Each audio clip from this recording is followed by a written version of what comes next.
Hey guys, it's Caleb. So these two monitors are really nice, but it's a lot, this whole desk setup, because I don't normally sit this way when I'm talking, so it's a little weird. I got the microphone over here.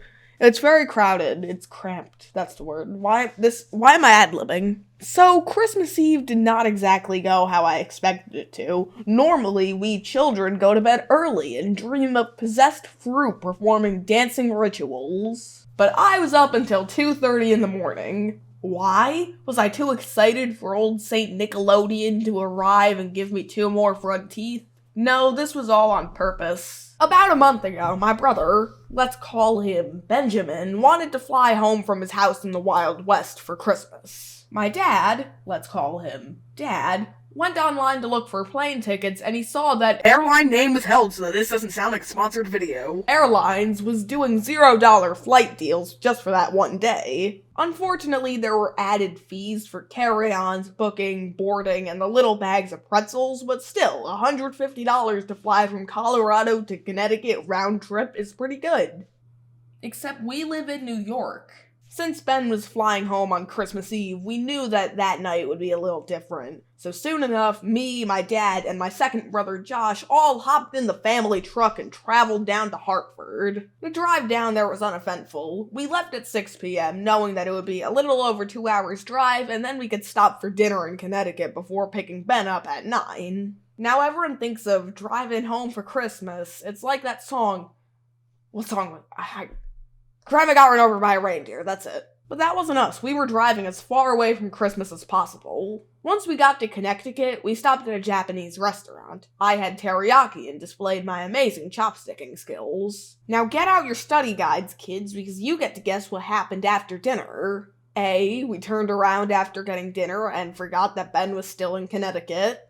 B, we learned that Ben had missed his flight and we all drove out to Colorado to pick him up. C, we got run over by a reindeer. Or D, his plane arrived just about on time. Guess what? It was D. Hooray. So the plane was about 20 minutes late, but it gave us some time to finish the dinner. Once the plane landed, we drove just across the street, went over to the airport, and waited.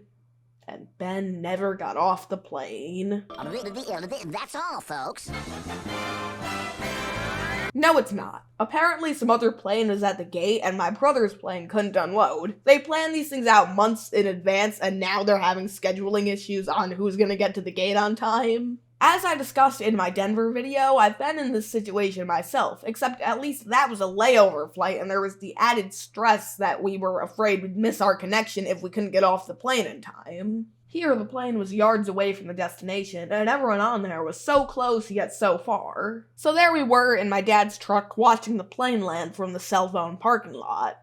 At this point, it would be faster for Ben to break the window, run across the tarmac, and find us than it would for him to actually get off the plane the normal way. And on the plane, a tarmac delay is pretty annoying. It's like, you get up and then you realize everyone else is getting up, yet no one's getting off the plane. You almost sit back down. Should you be sitting down? Should you be sitting up? Are you even getting off the plane at any point in the foreseeable future? It's a little weird. You're in this odd limbo. We ended up waiting for quite a while. Eventually, it was 11 p.m., the same time we'd be home if there was no delay. Now, I don't think Santa had plans to stop at the cell phone lot, but we went across the street to a convenience store and got cookies, just to be sure. We camped out in the truck for almost 2 hours, and in fact, on the Christmas radio station, we heard the same version of Feliz Navidad 3 separate times. So after all the waiting, the plane was finally able to get to the gate. Sure, it was inconvenient, but I don't want to get mad at the airport staff because it was Christmas Eve and it was like 11 p.m. Them being there was enough of a favor. Picking Ben up went quickly after that, and while it was a 2-hour drive home, at least it wasn't another 2-hour wait. Looking back on it now that Christmas has come and gone, it seems faster in retrospect, but I'd still never wish to go through it again.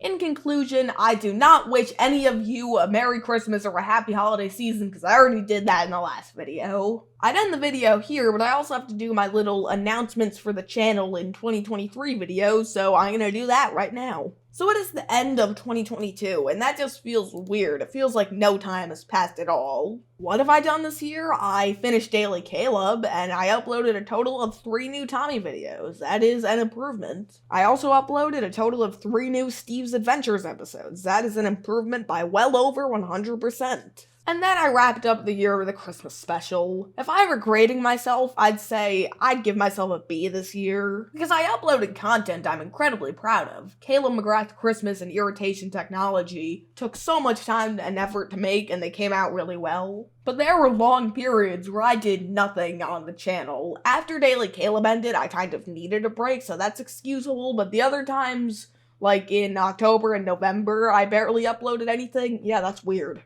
I'd like to change that, so in addition to bigger projects like No Strings Attached and Steve's Adventures and all those cool things, I'm gonna try uploading more weekly vlogs where I can kind of document the hijinks I get into in my day-to-day life.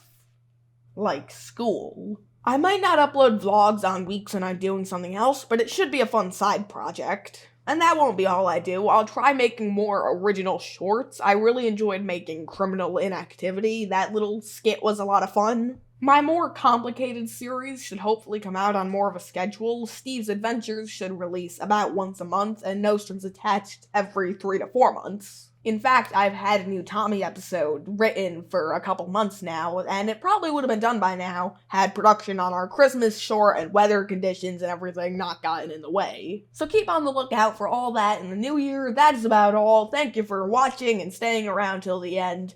Hopefully my dual monitors will double my productivity. Caleb out.